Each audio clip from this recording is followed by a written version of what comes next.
தரும் மௌனம். உங்க வாழ்க்கையில இருக்கிற மிகப்பெரிய லட்சியத்தையோ இல்ல ரகசியத்தையோ மத்தவங்க கிட்ட சொன்னது அப்புறமா அந்த விஷயம் பாதியிலேயே நின்னு போயிருக்கா? எனக்கு இந்த மாதிரி நிறைய எக்ஸ்பீரியன்ஸ் இருக்கு. அந்த லட்சியம் மேல இருக்கிற ஆர்வம் அப்படியே குறைஞ்சு போயிருக்கா? நம்ம எல்லோரும் பண்ற மிகப்பெரிய தப்பு இதுதான். நம்ம கிட்ட இருக்கிற உண்மையை இந்த உலகத்துக்கிட்ட சொல்லணும்னு நினைக்கிறோம்.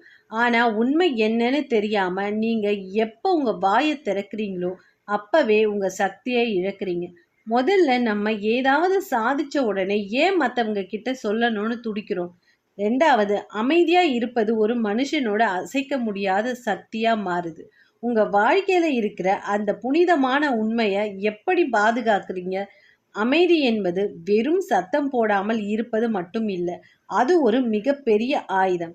ஒரு விதைய மண்ணுக்குள்ள புதைக்கிறப்போ எவ்வளவு பாதுகாப்பா இருக்குமோ, நம்ம மனசுக்குள்ள இருக்கிற ரகசியமும் அப்படித்தான்.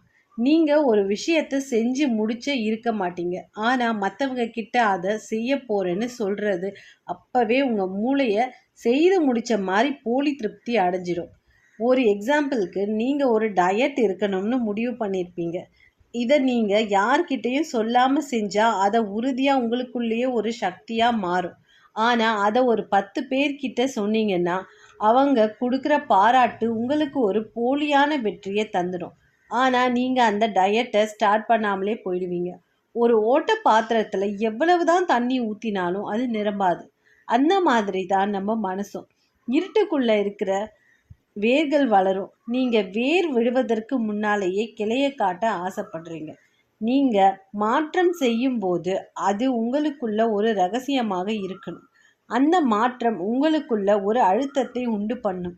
இன்னும் வேகமா அந்த வேலையை செய்ய வெற்றியை அடையணும்னு நமக்குள்ள ஒரு சக்தி வரும். நீங்க மௌனமா இருக்கும்போது உங்க சக்தி விரயம் ஆகாமல் உங்களுக்குள்ளேயே சுழல ஆரம்பிக்கும். அந்த சக்தி உங்களுக்குள்ள ஒரு வெற்றியை தேடி தரும். ஒரு நாள் இந்த அமைதியை கடைப்பிடிச்சு பார்க்கலாம். நம்ம வார்த்தைகளோட மதிப்பும் கண்டிப்பா கூடும். நன்றி, வணக்கம்.